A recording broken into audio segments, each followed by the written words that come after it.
Assalamualaikum warahmatullahi wabarakatuh. Nama saya Tegar Dwi Setianam, NIM 41820010006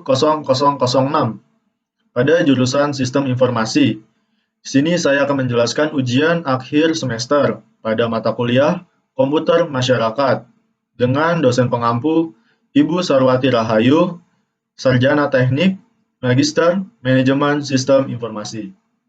Soal yang pertama, yaitu sebutkan sifat-sifat dan jenis-jenis hak kekayaan intelektual, jelaskan masing-masing. Sifat-sifat hak kekayaan intelektual, yang pertama, memiliki jangka waktu tertentu atau terbatas.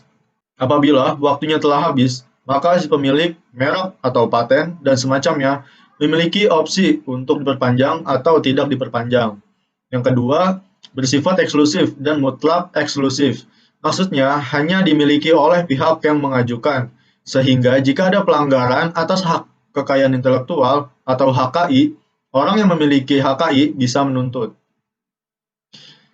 Jenis-jenis hak kekayaan intelektual. Yang pertama itu ada Undang-Undang Nomor 19 Tahun 2002 diganti oleh Undang-Undang Nomor 28 Tahun 2014 tentang hak cipta.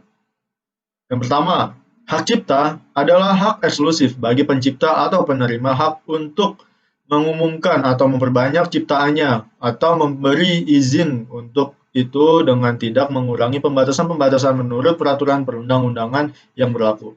Yang kedua, perlindungan hak cipta merupakan perlindungan terhadap suatu ciptaan timbul secara otomatis sejak ciptaan itu diwujudkan dalam bentuk nyata.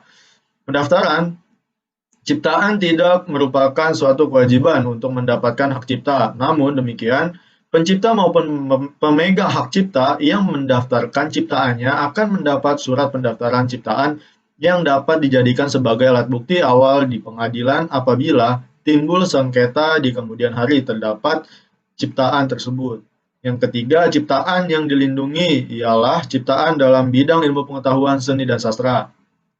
Selanjutnya yang kedua itu ada Undang-Undang Nomor 14 Tahun 2001 tentang paten. Pada pertama itu yaitu paten adalah hak eksklusif yang diberikan oleh negara kepada inventor atas hasil invensinya di bidang teknologi yang untuk selama waktu tertentu melaksanakan sendiri invensinya tersebut kepada pihak lain untuk melaksanakannya. Yang kedua itu ada invensi adalah ide inventor yang dituangkan ke dalam suatu kegiatan pemecahan masalah yang spesifik di bidang teknologi. Dapat berupa produk atau proses atau penyempurnaan dan pengembangan produk atau proses inventor dan pemegang paten. Selanjutnya yang ketiga yaitu Undang-Undang Nomor 15 Tahun 2001 tentang merek. Merek adalah suatu tanda yang berupa gambar, nama, kata, huruf-huruf, angka-angka, susunan warna, atau kombinasi dari unsur-unsur tersebut yang memiliki daya pembeda dan digunakan dalam kegiatan perdagangan atau jasa. Yang kedua itu merek dagang adalah merek yang digunakan pada barang yang diperdagangkan oleh seseorang atau beberapa orang secara bersama-sama atau badan hukum untuk membedakan dengan barang-barang sejenis lainnya. Yang ketiga itu merek jasa adalah merek yang digunakan pada jasa yang diperdagangkan oleh seseorang atau beberapa orang secara bersama-sama atau badan hukum untuk membedakan dengan jasa-jasa sejenis lainnya.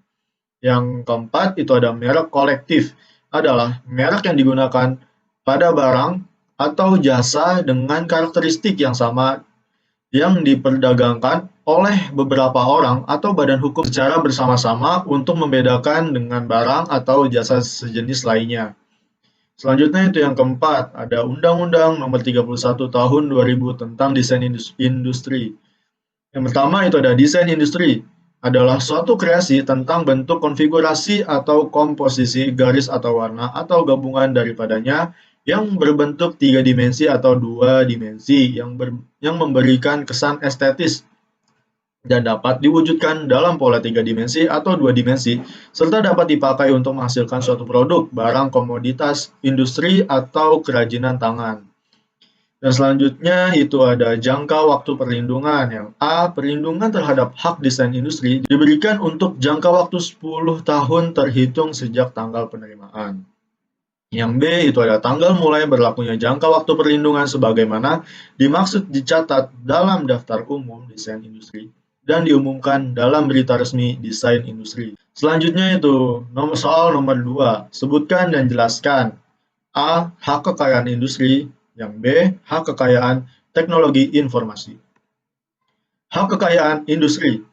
Hak kekayaan industri adalah hak yang mengatur segala sesuatu milik perindustrian, terutama yang mengatur perlindungan hukum. Hak kekayaan industri sangat penting untuk didaftarkan oleh perusahaan-perusahaan karena hal ini sangat berguna untuk melindungi kegiatan industri perusahaan dari hal-hal yang sifatnya menghancurkan seperti plagiatisme. Dengan dilegalkan suatu industri dengan produk yang dihasilkan, dengan begitu industri lain tidak bisa semudahnya untuk membuat produk yang sejenis atau benar-benar mirip dengan mudah. Dalam hak kekayaan industri, salah satunya meliputi hak paten dan hak merek. Yang pertama itu ada hak paten. Hak paten merupakan bagian dari hak kekayaan intelektual atau HKI yang diberikan negara kepada seseorang atau lembaga. Contoh hak paten kerap kita temukan dalam kehidupan sehari-hari seperti hak paten perhitungan kertakan sayap pesawat yang diajukan oleh B.J. Habibie, mantan Presiden Republik Indonesia. Paten juga dapat diartikan sebagai suatu hak khusus berdasarkan undang-undang yang diberikan kepada penemu atas pengajuannya kepada negara. Hak paten tersebut dapat diberikan untuk penemuan baru di bidang teknologi, perbaikan atas temuan yang sudah lama, dan cara kerja baru yang dapat diterapkan pada bidang industri selama jangka waktu tertentu. Yang kedua, hak merek. Menurut Philip Kotler, tahun 2009, merek adalah atribut yang dimiliki oleh produk. Kehadiran merek pada produk memberikan selling point tersendiri. Jadi, merek tidak hanya sekedar pemberian nama produk, tetapi juga termasuk identitas khusus yang mudah dikenali. Umumnya, merek dituliskan dalam bentuk gambar, kata, huruf, susunan warna, atau simbol tertentu. Setiap perusahaan yang memiliki produk, barang, atau jasa memiliki kebebasan untuk membuat merek mereka untuk kepentingan komersial, asalkan merek tersebut tidak menyerupai atau menjiplak merek produk, barang, atau jasa orang lain. Jika terbukti menyerupai atau menjiplak merek orang lain, dapat dikenai hukuman. Berlaku sebaliknya, jika ada pihak lain yang menyerupai atau menjiplak logo yang sudah kamu buat, maka pihak plagiat juga dapat diproses hukum. Dengan kata lain, hak merek sebagai upaya menjaga orisinalitas merek yang dimiliki oleh produk atau orang tertentu. Selanjutnya ada hak kekayaan teknologi informasi. Teknologi informasi adalah berbagai macam hal dan kemampuan yang digunakan dalam pembentukan, penyimpanan, dan penyebaran informasi. Dengan kata lain, teknologi informasi adalah hasil rekayasa manusia terhadap proses penyampaian informasi dari pengirim ke penerima, sehingga informasi lebih cepat, lebih luas, lebih lama penyimpanannya. Hak kekayaan intelektual dalam teknologi informasi tidak dapat lepas dari haki tentang perangkat lunak di Indonesia. Haki perangkat lunak atau HKPL termasuk kategori hak cipta copyright. Berdasarkan ketentuan penggunanya, berikut contoh kasus pelanggaran haki dalam teknologi informasi. Yang pertama, aparat dari Markas Besar Kepolisian Republik Indonesia menindak 2 perusahaan di Jakarta yang menggunakan software AutoCAD bajakan. Yang kedua, membuat kopi sebagai backup data. Pada beberapa negara, seperti Jerman, Spanyol, Brazil, dan Filipina, tindakan ini menjadi hak utama bagi pembeli software. Namun, dapat juga menjadi pelanggaran tergantung pada hukum dan keputusan-keputusan hakim terkait kasus yang pernah terjadi di negara yang bersangkutan, yang akhir-akhir ini mengalami banyak perubahan di banyak negara. Soal yang ketiga yaitu jelaskan dan berikan contoh etika profesi di bidang IT. Etika profesi di bidang IT, informasi apapun yang didapat dari teknologi informasi yang digunakan haruslah digunakan dengan bertanggung jawab, harus mengedepankan aspek menghormati martabat, asas kemanfaatan, berkeadilan, persetujuan, dan aspek kerahasiaan harus benar-benar diperhatikan dalam proses pengambilan dan pengolahannya. Undang-Undang ITE Pasal 33 Undang-Undang ITE Pasal 32 memang sudah mengatur tentang intervensi penggunaan data.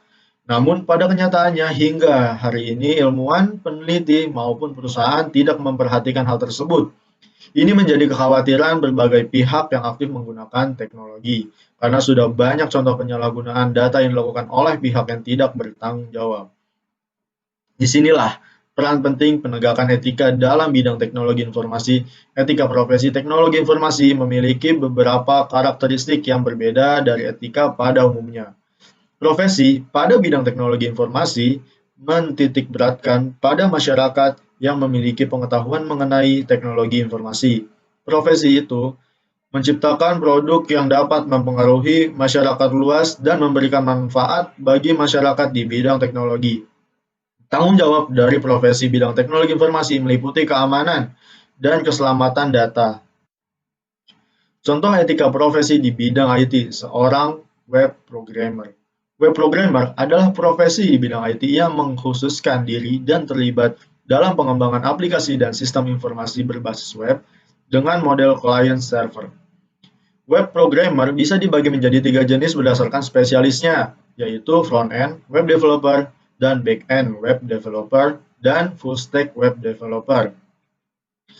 Berikut adalah etika profesi seorang web programmer. Yang pertama, berkewajiban untuk memastikan bahwa proyek yang dikerjakan bisa selesai dan bisa digunakan oleh klien.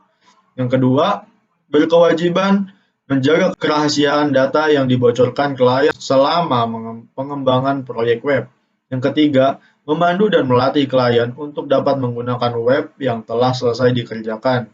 Yang keempat, memastikan bahwa web yang telah tayang akan tetap dapat digunakan seterusnya. Selanjutnya itu jelaskan pengertian dari masyarakat informasi. Pengertian. Masyarakat informasi adalah sebuah konsep luas yang dimulai digunakan sejak 1970-an untuk merujuk pada berbagai perubahan sosial dan ekonomi yang terkait dengan meningkatnya dampak dan peran teknologi informasi. Konsep ini menonjolkan peran yang dimainkan oleh teknologi informasi tersebut dalam kehidupan sehari-hari, mulai dari tempat kerja perjalanan dan sarana hiburan yang tersedia. Information society atau masyarakat informasi adalah sebuah istilah yang digunakan untuk mendeskripsikan sebuah masyarakat dan sebuah ekonomi yang dapat membuat kemungkinan terbaik dalam menggunakan informasi dan teknologi komunikasi baru atau New Information and Communication Technologies. Selanjutnya, bagaimana perkembangan kejahatan komputer saat ini? Berikan contoh kasus yang menggunakan UU ITE. Perkembangan kejahatan komputer, perkembangan akal manusia yang begitu cepat, yang berpengaruh maupun dipengaruhi oleh teknologi informasi seolah sudah tidak bisa dibendung lagi, khususnya di zaman kemajuan seperti sekarang ini. Tatkala manusia menciptakan sekaligus membutuhkan teknologi jaringan komputer berupa internet. Internet merupakan kegiatan komunitas komersial menjadi sebagian besar dan tercepat pertumbuhannya yang telah melampaui batas-batas suatu negara. Dengan melalui jaringan internet, maka kita bisa mengetahui apa yang terjadi saat ini di belahan dunia lain. Perkembangan teknologi internet memunculkan kejahatan yang disebut dengan cybercrime atau kejahatan melalui jaringan internet.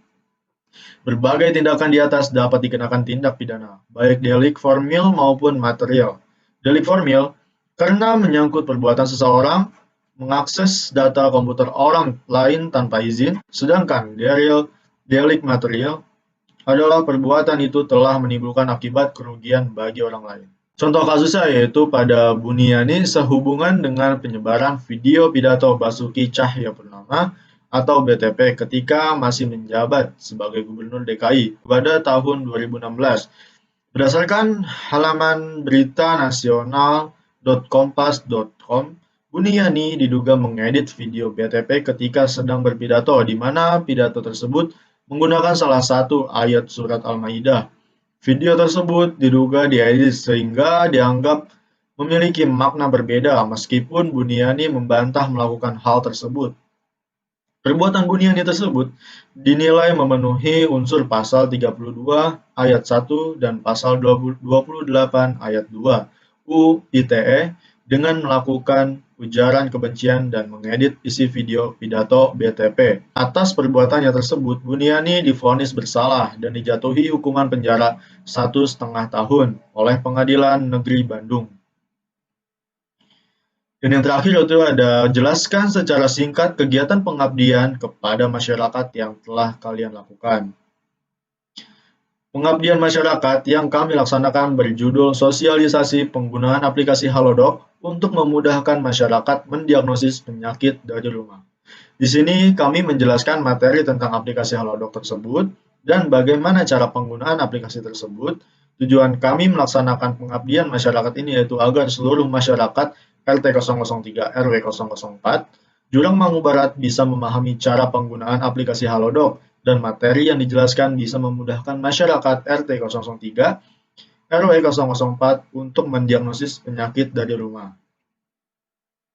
Terima kasih sudah menonton video saya dalam menjelaskan ujian akhir semester ini. Jika ada kekurangan dan kesalahannya mohon maaf. Wabillahi taufiq wal hidayah. Wassalamualaikum warahmatullahi wabarakatuh.